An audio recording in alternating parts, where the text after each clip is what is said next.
What is your superpower? I'd probably say my creativity. Knowing nerdy trivia. My superpower is being a good listener. Devising a million questions. Helping people. Making people laugh. My superpower is that I'm determined and never give up. Hello, everyone. Thanks for joining us on Voice of the Community. I should start out by mentioning that we do have Aaron. Normally, he's my co-host, but he was unable to make it today. He had some sick kiddos that he had to take care of at home, and he couldn't be on camera with that. So Eric Steward, who you've all seen before on the podcast, is joining us. He's my boss, but he's also the director of Meristem's Work Skills Department and TAP program. And we do have a special guest today for this Zoom podcast. So I just will I'll get right into it. I'll just introduce our guest, Grant Harris. Grant, this is so great to have you. He's going to be off camera for this podcast in case you're watching on YouTube, but he'll explain it in a minute. Oh, and if I could just briefly say that if you are joining on YouTube, please comment and like and subscribe, but also comment in the comments because we do want to read your comments and we do want to answer the questions that you do have. But Grant Harris, thanks for joining us. You're a certified diversity executive and president of GTH Consulting. We'll ask you more about it. Minority and disabled-owned boutique consulting firm focused on helping institutions achieve organizational excellence by moving from compliance to company. You have a book which we're going to talk about. You're a published author. You're on the autism spectrum. We're also going to talk about I'm just going to ask you about your athletic abilities because you're a Hall of Fame athlete. And very interesting, you told us that you've memorized the flag of every country in the world because you think flags are cool. So you want to introduce yourself? Yeah, Harrison, Eric, I appreciate the opportunity to be with you all today and to be in front of your audience and your listeners. It's a privilege. Those are, anytime I hear my bio, I'm still kind of like, wow, that's a lot of stuff. I don't necessarily look at it that way. I don't necessarily view it that way, that when other people put it all together, it's just a microcosm of my lived experience. So as you mentioned, Harrison, I am founder and president of GTH Consulting, which is a consulting firm out of the Washington, D.C. metropolitan area, but I service national, global clients, both public and private. On the public side, local, state, and federal agencies. And my work surrounds around organizational development, human capital, and diversity, equity, inclusion, and accessibility. I'm a practitioner and an author, 3-time published author, consultant, board member, and I spend a lot of my time speaking and writing about neurodiversity in the workplace, what I like to call from the boardroom to the mailroom. And we can talk more about why that particular focus. You mentioned some of the things in the bio. Yes, I enjoy flags. I know that there are lots of biases and misconceptions about people who happen to be autistic, which I found out about 3 years ago. I got my formal diagnosis. But Harrison, I am not into trains that much. They don't do it for me. But I do like flags. And I enjoy flags. And I did at the time, maybe a couple of years ago now, memorize every flag of every country in the world. And here I also like words. So if your audience is unfamiliar with the term for a person who enjoys flags or who studies flags, it's called a vexillologist. So a vexillologist is one who enjoys flags or studies them. And I also enjoy words. When I was a kid, my mother used to always tell us we weren't allowed to be bored because bored people are boring. So whenever we were bored, she'd tell us to read the dictionary. So that's where I got my love of words. But yeah, like I said, Harrison, I appreciate the opportunity to be here and have this discussion about neurodiversity in the workplace and how we can continue to have these conversations and build better workplaces for people like you, for people like me, and all of your listeners. Yeah, thanks so much. Sounds wonderful. We want to get in, we'll get into our topic in a question in a second, but I just wanted to ask you, you're a Hall of Fame athlete. What sport and what team were you a part of? So yes, I played many sports growing up, basically anything with the ball except soccer. My dad wasn't too much into soccer, so he couldn't necessarily teach me how to play. But football, basketball, tennis, baseball. I tried lacrosse, but it was too much running, so that didn't make the cut. But football was my darling. I attended college on a football scholarship, and in high school, I happened to be pretty decent, decent enough that I was inducted into the inaugural Hall of Fame class from my high school back in 21. So, and since then, my particular high school has become a powerhouse. They basically go to the state championship every year or every other year. So 20 some odd years ago, graduating high school, and to be able to have that honor bestowed upon me, I was also the first athlete at my high school to sign a Division I football scholarship. We were a new program at that time.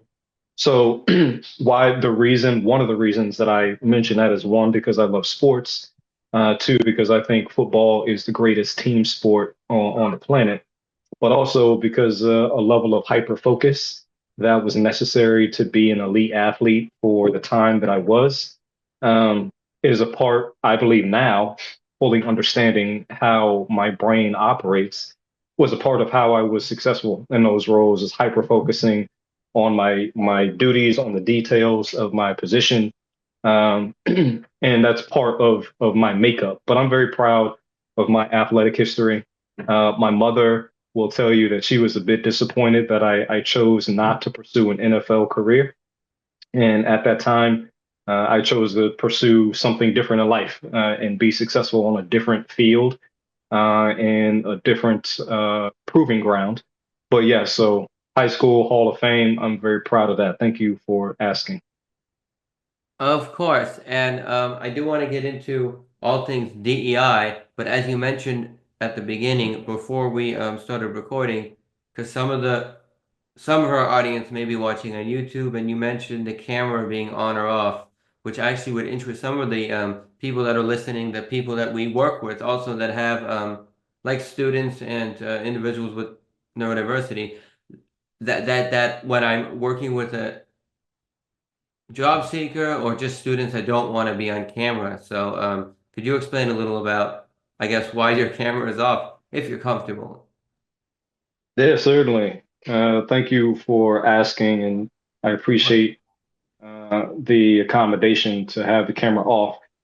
So whether your audience is made up of students or working professionals out there in the working world, we know that since the pandemic, the world has become much more virtual, much more digital, and that aspect when it comes to building and maintaining relationship. So over the span of my life and in my personal and interpersonal relationships, there has been a theme when it comes to my voice, my tone of voice, being monotone, which I've had to work on over the years, and also my facial expressions or lack thereof. So being autistic in the way that my autism shows is that my facial expressions don't always match the words that are coming out of my mouth, either good or bad, left or right. And I focus, and I have a better time focusing on the conversation, focusing on what I am saying when I am not putting so much energy into ensuring that my facial expressions match what I'm saying, number one, and number two, that are socially acceptable to whoever I am speaking to. So when we have situations where neurodistinct individuals and people, communities are in front of neurotypical communities and people, for me, for instance, with folks that I know that happen to be neurotypical, if I get on a phone call and they can't see me, the first thing they say is, "Oh, I can't see you," and "Where are you?" And they're very uncomfortable that they can't see me. However, I am not uncomfortable that I can't see them because I turn off the video, the incoming video, so that I just see or I just hear voices as if I'm on a phone call. So that does several things for me. It puts me in a position where I don't have to mask in order to make the other person feel comfortable because they can't see me. I'm not saying that I should never be on camera, that I'm never on camera. I am. More often than not, the first time I meet someone, I want to do the best that I can to make the most important, most impact on them. And that first impression lasts 7 seconds, and then I will come on camera. However, it is tiring for me. So after about half an hour of being on camera, being under a light, physically, emotionally, mentally, I start to get drained. These are things that I have worked on over the years as an adult because, again, I was late stage, late diagnosed. But for the majority of my life, this is why I knew I had to recharge my batteries. Even anytime I had an hour-long meeting and I'm on the entire time, I was just drained. So one of the accommodations that I pursued after my diagnosis in the workplace was the ability to go on or off camera at my leisure in terms of when I needed it and when I did not. So what I have done at this point, more often than not, when I'm speaking to someone in a meeting, I will come on so that people can see me speak and they can make that visceral reaction, and then I will go off. And that helps me conserve my energy for the opportunity when I am speaking, for the opportunity to make my best presentation as possible. But in this environment where the expectation is that people are on camera all the time, I disagree with that expectation. And I don't see this as a neurotypical versus neurodistinct situation. In my opinion, this should be everyone because even neurotypical people have a limit. They get tired. Their brain function slows after being in a meeting or on a conversation for X amount of time, especially being under the lights. Even those people who get energized from it reach a limit or a capacity at some point. So, in my opinion, anyone in the workplace and everyone in the workplace should be able to be on or off camera as they see fit to ensure that they are reaching their maximum potential to be present, either listening or verbally in that interaction. And that doesn't always require a face to face. When someone's talking, and I know nowadays it's different with the iPads that we have and the devices that we have, that we basically are seeing each other's faces all the time. But that wasn't always the case for most of modern human history. So this is why I had take the opportunity to practice what I preach, and we had to have a conversation before we got on. And I could have said, "Oh, well, Harrison, I know that your listeners like it this way," and I could have done it that way, and I could have made it through. But I also have to practice what I preach with self-advocacy to say, Harrison, I know that this is how you usually do business, but this is what will be best for me and the best way that I could present myself. And then I'm happy to explain why. I'm happy to express the backstory about how we got to this point.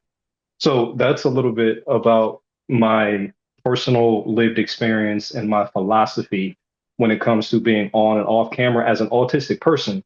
But also, I reiterate that that could apply to neurotypical people as well, because they also have mental capacities that they reach when it comes to being in a virtual environment day after day.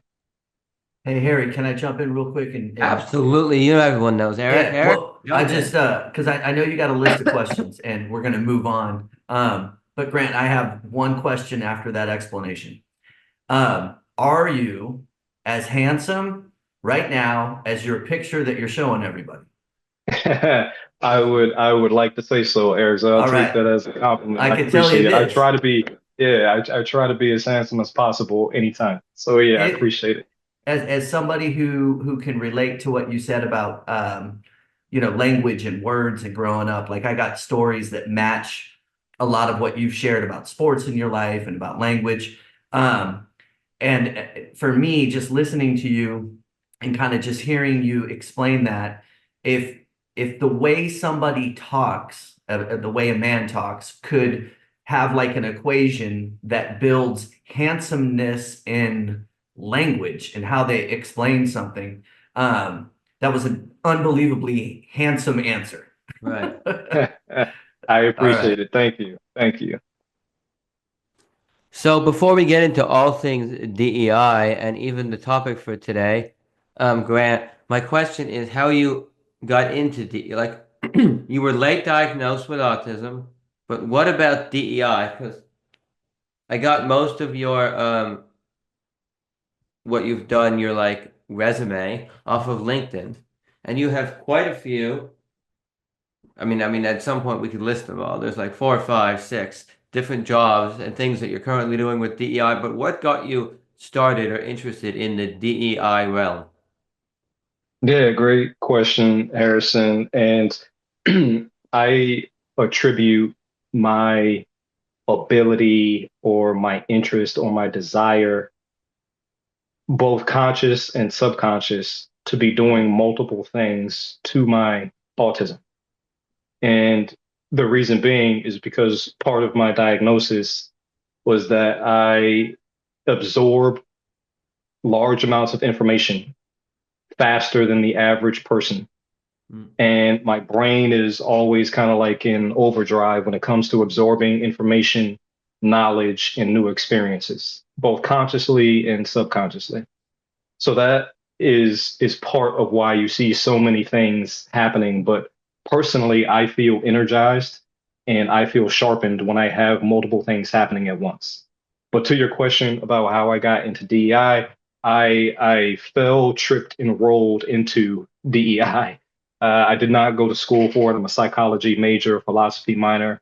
I didn't study gender or African American studies in college. I didn't grow up in an activist family, so to speak, from that perspective. But in all of the roles that I have occupied, from management consulting to education to government contracting and entrepreneurship, I have either had an informal or a formal role that could be tied to diversity, equity, inclusion, and accessibility. And the reason why I continue to be in this work is because in all of those industries that I just mentioned, all of them are very different, but all of them had some type of aspect of DEIA in it, no matter what I was doing, from a communication standpoint, from a planning standpoint, from an operational standpoint, from an internal, external standpoint. All of it was rolled up into DEIA at some point in some time, whether I knew that at the time or not. So a lot of my work started out in volunteer roles, raising my hand either in a corporate space or in a volunteer nonprofit space to say, hey, I can do that. I enjoy words. I enjoy writing. I can write a mission statement. Or just the natural way of working with employees that, for example, in an admissions office that I used to work in at the K-12 level and an elite STEM academy, in a small but mighty team, there were only 3 of us, and we had communications go out on a regular basis, email communications, written communications. And it so happened that I also have an uncanny ability, much to my chagrin sometimes, but an uncanny ability to point out grammar errors, or there's an extra space between a period or after a comma, or there wasn't an Oxford comma when there should have been, or just shortening a sentence that was 10 words, but you could have said the same thing in 5 words and made this even better in a shorter, more impactful package. So I was doing those things kind of naturally, kind of innately, not knowing that that was what my brain was picking up. And other people were like, oh, you do this? That's great. Like, why don't we have you do this all the time? Because you're really good at it. So I was like, okay, cool. So at that point, I became the de facto communication expert in terms of making sure that our message was clear, consistent, and concise when it was going out. So that type of thing those type of roles from a volunteer perspective and a just raising my hands perspective, and then those uh, transposed or expanded into formal roles, either from an entrepreneurship perspective or from a full-on fledged DEI type of role in a consulting space, which I have been in multiple times. So it started out as just this is who I am, this is how I operate, this is what I do. I see an opportunity that I could gain experience, both lived and professional. So I'll raise my hand and see if I can help. And then parlaying that volunteer experience into a more formal experience over the years is how I have maintained my DEIA work and experience. Excellent. Now, I have a follow-up from something that you said at the beginning of all of this, Grant. You said you have multiple things that you're doing, and it's quite an impressive list here from LinkedIn. And you're able to do, well, you work really well doing multiple things together, was it, or at the same time? Because I'm thinking about a lot of people with neurodiversity, including myself, that when I have too many things to do, it's fine. You know, you put them on your to-do list, but sometimes I run into doing them at the same time. Like I have 3 very important things to work on, and I'll be working on one, and then a thought will pop into my head about number 2, and I'll move on to number 2 without finishing number 1, you know. Yeah, yeah. And that's very common. So when you talk about lists, I'm looking at my list right now. I write lists every day. So I write very short list, and that's an important aspect from my perspective. I write short lists, no more than 5 things on a list at a time. And then when I do a thing, I cross it off that list. And if it's on the list, it's a priority. If it's not on the list, it's not a priority. But I limit my list to 5 for a couple of reasons. One, 5 is my favorite number, and it's the only odd number that I like. So I limit it to 5, and also because of capacity. There should not be, in my opinion, more than that many priorities, because if you get the human brain can only really maintain up to like 7 numbers at a time in memory as an average. And the same thing comes with like priorities. So when the brain sees so many things, it gets paralysis by analysis, is what I like to call it. And I want to avoid that. And I want to be sure that the things that I am putting on my list, I can put my maximum capacity effort to.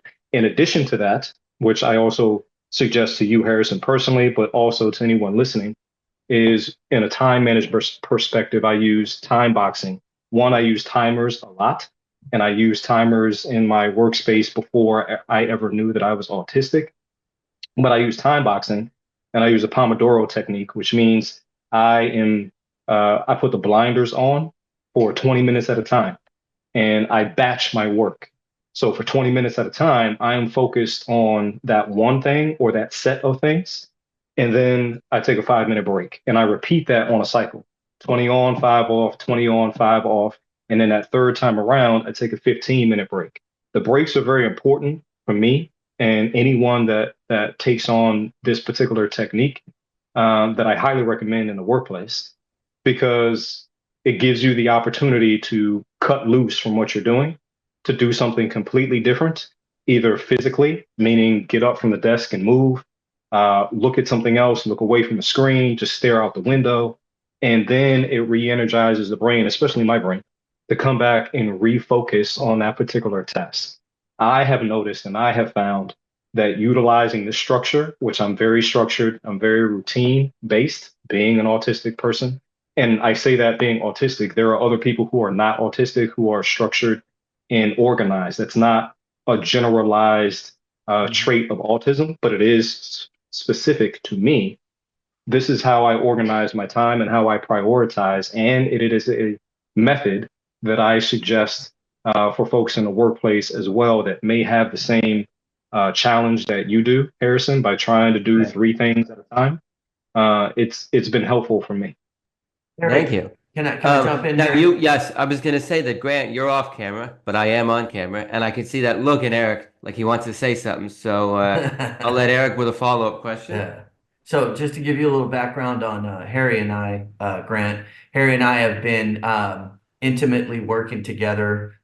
Most of the time when we're on screen, we're together in my office where one of us is sitting here and the other one's right here, so that we got this cool little banner letting people know, where we're coming from. But yeah, like Harry can see in my eyes that I really want to say something. That's how much we work together. But Grant, what I was going to jump on is I kind of have a twofold response slash question to your last share.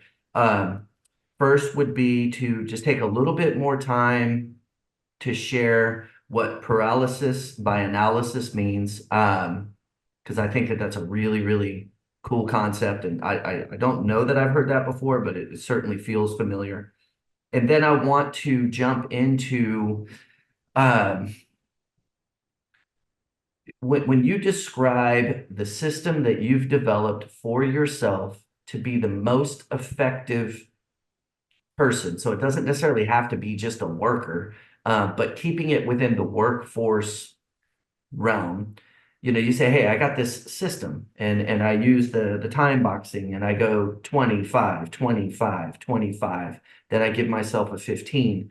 There's a lot of people that we're talking to, Grant, who do not have the level of autonomy to develop that kind of strategy for self within the workforce. They're much more of an entry level realm, or even if it's not entry, they've made it to that next level, or even the next level after that. There's still just a lot more kind of restrictions or expectations expected within the workforce, and you've got employers that are saying, hey, we want to be inclusive, we're willing to work with you, but this particular employment structure or workforce structure simply can't allow for that kind of system like you just mentioned.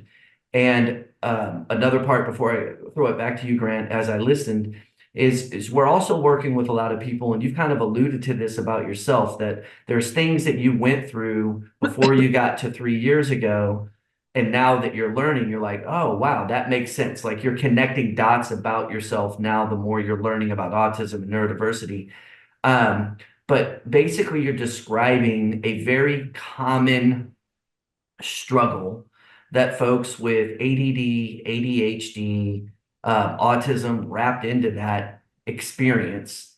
And how asking you to come back to and look at the kind of lower entry level, not so much autonomy, how to help that group just come to terms with the reality of, hey, that's kind of how I think, how I operate, and in order for me to be effective in the workforce and earn my X amount per hour, I got to get a hold of this. That's a big kind of question, but Yeah, I appreciate that. So I'll try to break that down. The first part, paralysis by analysis, that is a made up term by me. I didn't see that anywhere else. But in terms of the human brain and cognition, there's cognitive overload. And once the brain gets to a certain amount of load, meaning input, versus all of the stress, there's stress and there's eustress. Stress is basically the bad type of stress that we all know of. And eustress is good stress, meaning after you work out, the dopamine hit and how your brain and your body feels. So there's this tug of war between eustress and negative stress and cognitive overload. And any point in time, and that's different for every person, but especially those of us who are neurodistinct, the addition of me focusing my physical energy on my face or my subconscious energy on my face is all cognitive load. And then when you're looking at options in the workforce and just in life in general, if you're shopping for tires, if you're looking at vacations, if you're looking at 5, 6, 7, it's just like, I don't know. There's so many options and the brain just starts to shut down. I personally like to work in threes, and the human brain, and this is part of why in the retail space, you see the good, better, best model, or the gold, silver, bronze model, or the platinum gold model. They work in threes because the brain understands that. It understands a high level, a low level, and a mid level. and it could readily absorb that. So I use the threes method and try to limit my choice and my cognitive load to three things or three options. And this is something that you mentioned, Eric, about entry level workers or workers who have less autonomy. I would argue that no matter what the workspace and the box that you are in, you have autonomy over yourself. You have autonomy over how you apply pressure to the job that you are in. And a matter of fact, I think that if you were able to do that in a restricted environment, that shows a high level of innovation.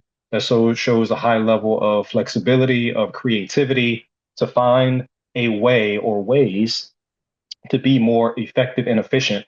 And I know we're just getting to know each other, but those who know me, I like to use certain words and phrases, effective and efficient. So it's one thing. Well, is it effective? Does it work? Does whatever I'm doing, does it work? Does it get the job done? And does it get the job done quickly, within budget, on time? That's the efficiency part.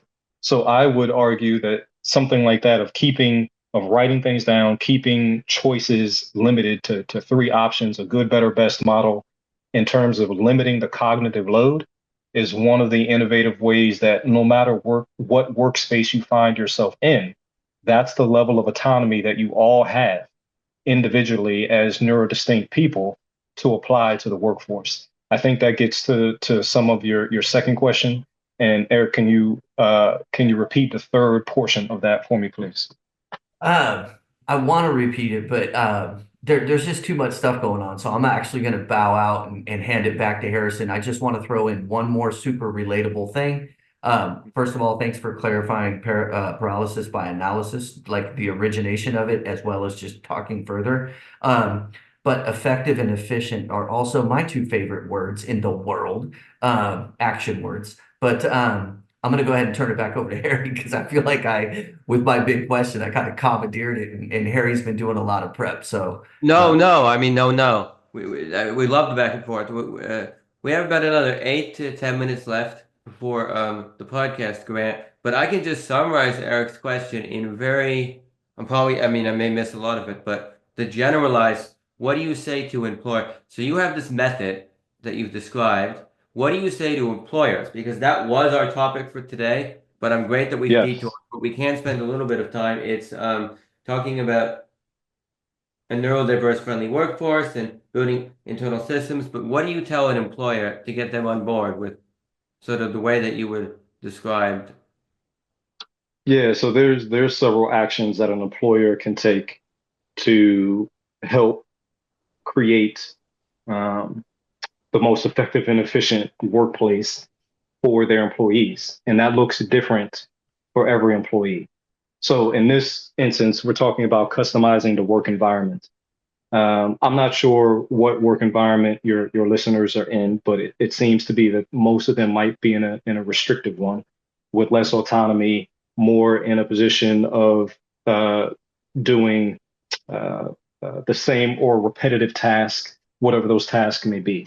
But employers can customize the work environment by providing different options. Sensory friendly workspaces is big.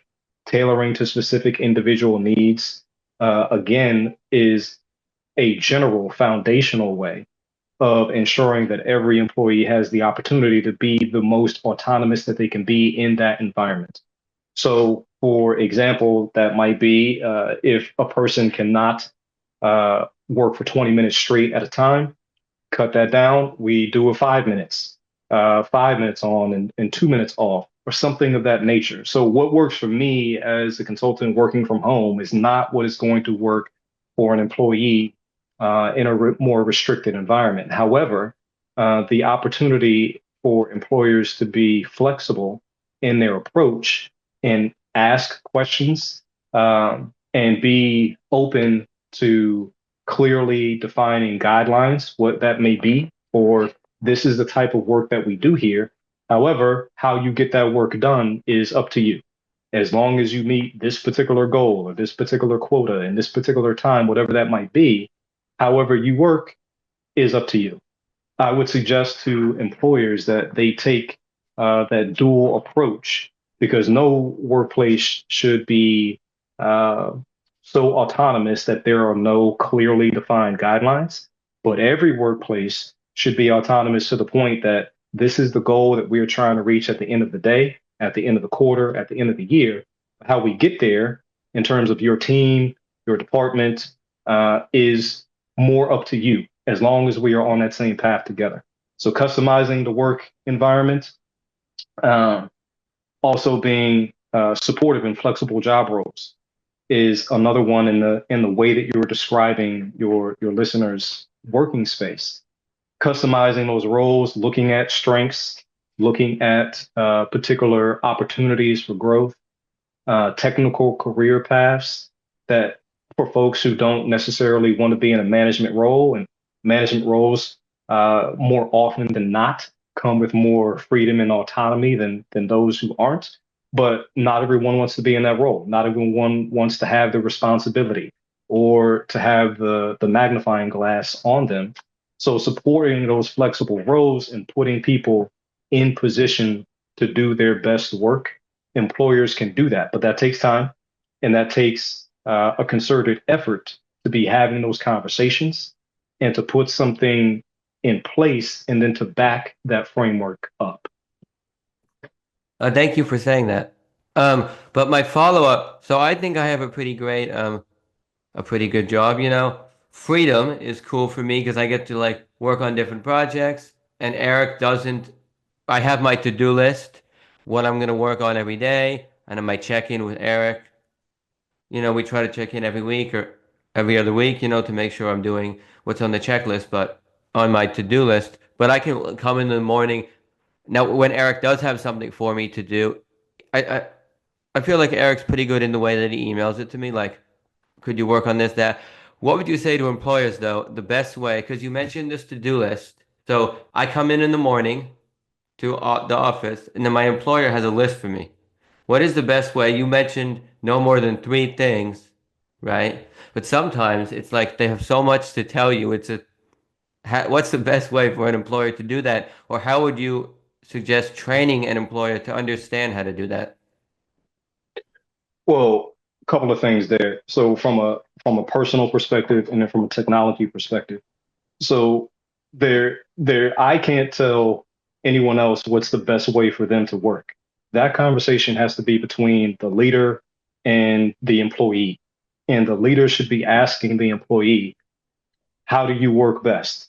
What do you need for you to do your job in the best way? How do you work best at these times? How can I communicate to you best so that you understand the goal?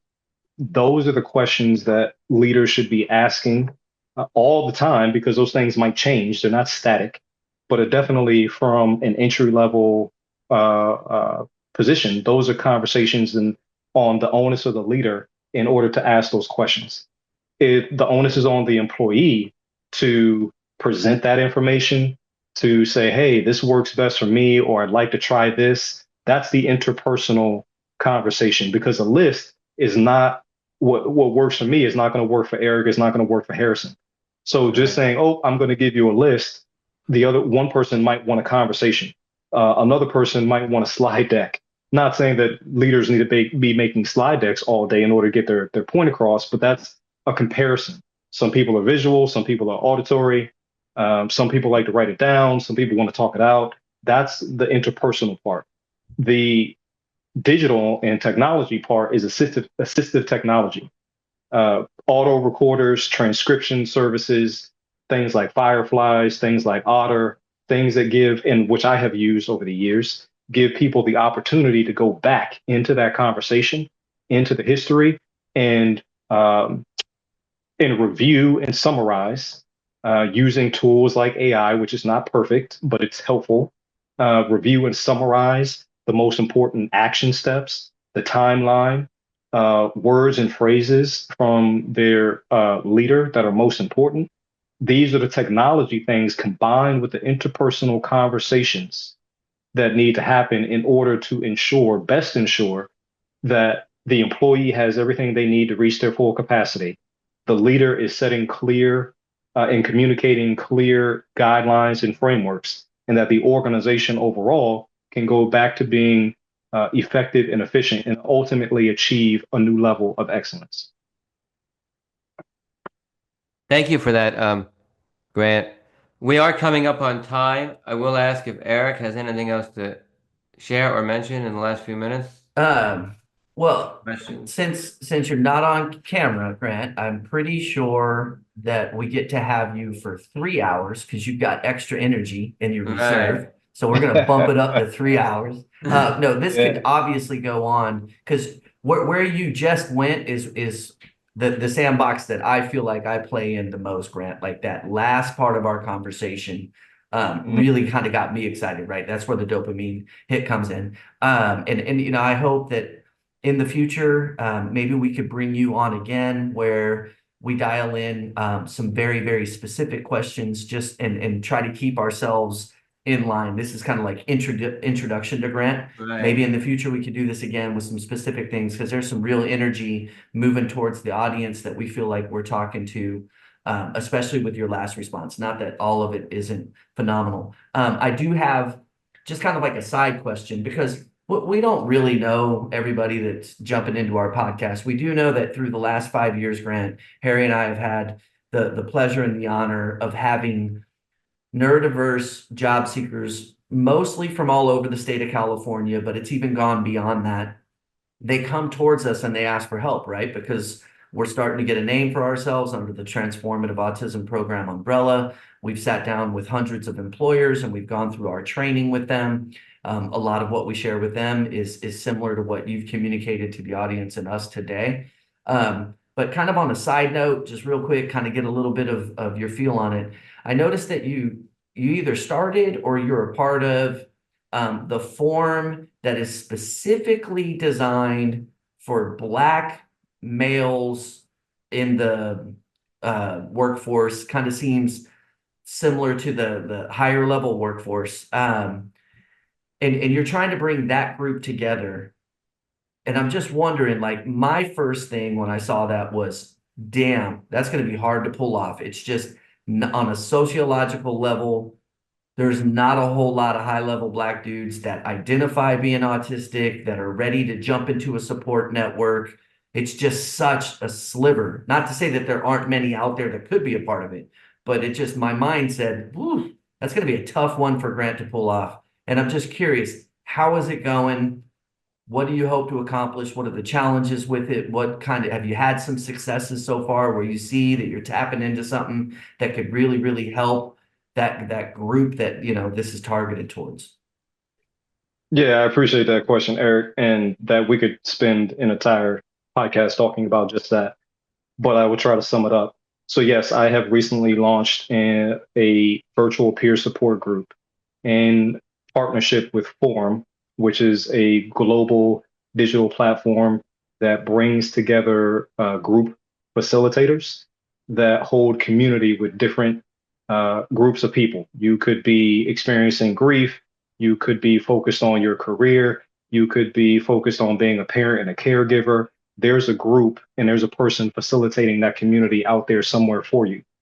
What I did not see and what I have not seen in my last 3 years of being autistic or finding out about my autistic self is a large aspect of research on Black people who are autistic that's missing from the academic field, or it's skewed because most of the research is done on white males. And also, I did not see a community where people who look like me with similar lived experience, who identify as neurodistinct, who identify as Black, and who identify as a man, were having these conversations.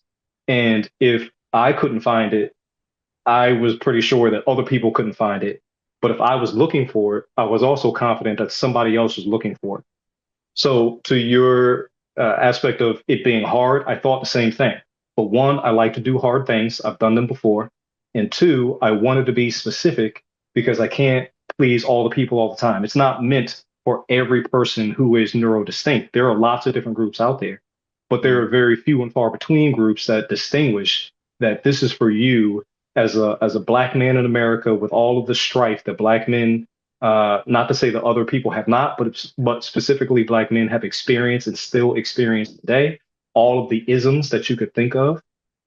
Well, what about a group for those people to feel safe, to have that conversation with people that have had a similar lived experience? So that's why I created it. When it comes to success, yes, I understand that it's not going to be thousands and thousands of people at the moment. I built it, or I'm creating it and launching it to be small but mighty. I'm starting out with 5 people because I want the conversation to be intimate. I want it to be real. I want it to be valuable. And I want people to be able to come back and say, I got something from Eric. I got something from Harrison. I feel like that this is my tribe. So I officially launched. Today is Tuesday. I officially launched last week, and just getting the word out, and seats are already filling up. I have 3 folks out of the 5. Now you say, oh, it's only 5 people. I didn't build this, and I'm not building this so that I have the most amount of people from a national perspective. And that's not what I'm starting it out as. I'm starting it out as I want to be able to talk to other people and have a real conversation and build relationship based on value, not transaction. And so that other folks can say, there's a space for me. And then they can bring a friend, and that friend can bring a friend, and it will eventually grow. But that's where it stands at the moment. It kicks off January 6th is the first meeting. I can provide you the information to put in your show notes. I'm in the early stages of having direct conversations with folks, with these men. Some of them are in Caribbean islands. Other of them are in Africa. Some of them are here in the States. So that's why I'm bringing it together. And I appreciate you, Eric, looking at it and say, oh, that's going to be hard. Yeah, it's not going to be easy, but it's going to be worthwhile and it's going to be valuable. So I appreciate the opportunity to answer that question. Awesome. Thank you, Grant. Excellent. Thank you so much. There's also this is for the next podcast because you've written a book, Unlocking the Power of Diversity, Equity, Inclusion for Success. So we definitely, Grant, we did run out of time today, but we definitely want to have you back on in the future to talk about some of these other things. But I will just say, Eric, do you have any closing thoughts or before I close us? No, this has been phenomenal, Harry. Thank you so much for inviting me, Grant. It's been a pleasure just starting to meet you. I mean, we haven't even scratched the surface, but this has been phenomenal.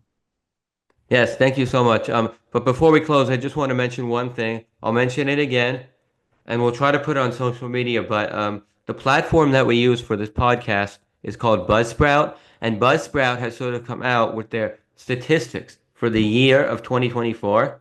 And so I just thought I'd mention that we have grown 150% this year. And within the United States, well, we have the most downloads have come from Sacramento, Ashland, Virginia, of all places, Stockton, California, San Mateo, California, and Malton, North Yorkshire, which I assume is in the United Kingdom. We also have the UK, besides the US, the UK, Canada, Costa Rica, and Australia tuning in. So I don't know anyone in I've sent it to some family members. I don't know anyone in Costa Rica, but somehow they're tuning into this little podcast. So that's kind of, thought I'd mention that. But thank you so much, Grant, for joining us. Awesome. Congratulations on all the success, Harrison and Eric. I am privileged to be part of the conversation. I very much would like to come back. Have me anytime. This was great. Absolutely.